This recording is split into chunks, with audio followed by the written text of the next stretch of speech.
Hola Jesús, Hola, ¿qué tal estás? Bueno, pues aquí Bueno. estamos contigo presentando tu libro, Neuroeducación en el aula. Si alguien lo quiere leer y tiene interés en conocer un poco lo que él trabaja, pues lo podéis encontrar en Amazon.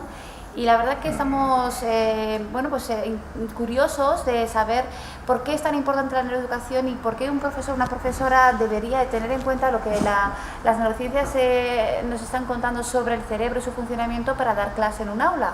Bueno, asumimos que la neuroeducación es un enfoque integrador, transdisciplinar, neurociencia, psicología, pedagogía. A nosotros nos gusta decir que en el fondo consiste en acercar la ciencia al aula o a cualquier otro contexto educativo para que los profesores o los educadores en general sepamos qué es lo que funciona, importante, pero también por qué funciona. Entonces, en la práctica, ¿qué es lo que ocurrirá? Que muchas veces las investigaciones lo que harán es confirmar lo que el buen profesorado siempre ha sabido. Porque la neurociencia no tiene que demostrar que el método socrático clásico, que tiene más de 2000 años, es una estrategia pedagógica adecuada. Ahora bien, esta idea de confirmar lo bueno que sabemos y cómo poder mejorarlo en la práctica, creemos que es muy importante también.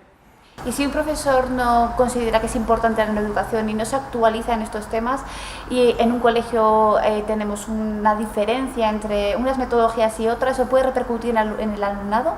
Bueno, a nosotros también nos gusta decir que qué importante es que el profesor, con sus estudiantes, inicie ese proceso de transformación, primero a nivel personal y luego que comparta esas experiencias educativas con el resto del claustro. Hay que ir amplificando el mensaje. Y bueno, lo que está claro es que no hay soluciones únicas y aplicables en cualquier contexto educativo. Ahora bien, si nos ponemos a analizar las investigaciones, lo que sugieren estas investigaciones desde las ciencias cognitivas, pues ¿qué observamos? Que hay elementos que son imprescindibles para un aprendizaje desde en y para la vida, como es el que proponemos desde la neuroeducación. Y ahí el elemento transversal, que entendemos que es básico, es la emoción. Francisco Mora suele decir que solo se aprende aquello que se ama. Esto es fundamental.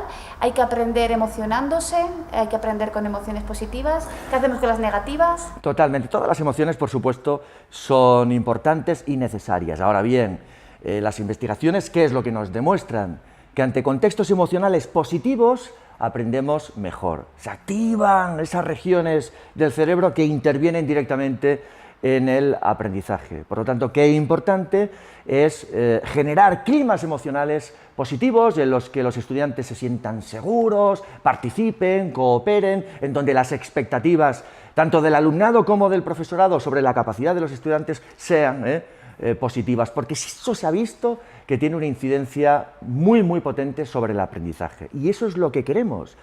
Identificar qué es lo importante, lo que incide realmente sobre el aprendizaje. Por lo tanto, inteligencia emocional, educación emocional y neuroeducación podrían ser primos hermanos que tienen que ir de la mano. Bueno, a ver, neuroeducación es más que eso. Lo que ocurre es que la educación emocional forma parte de ese enfoque innovador, de esa nueva mirada educativa. Es quizás el elemento que consideramos más importante.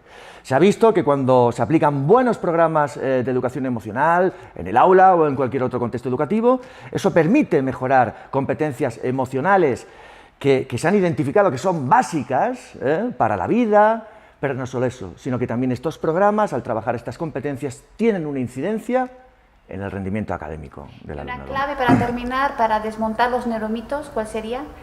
Bueno, pues entendemos que la educación tiene que acercarse a las investigaciones sobre el funcionamiento del cerebro, que ha sido el gran olvidado. El cerebro es el órgano responsable del aprendizaje, por lo tanto, tenemos que conocer cómo funciona y por qué funciona de la forma que lo hace. Entendemos que estas investigaciones tienen realmente un impacto muy, muy alto sobre la educación. Muchísimas gracias, Jesús. Y si queremos saber más, leeremos tu libro Por supuesto. en profundidad. Gracias a vosotros.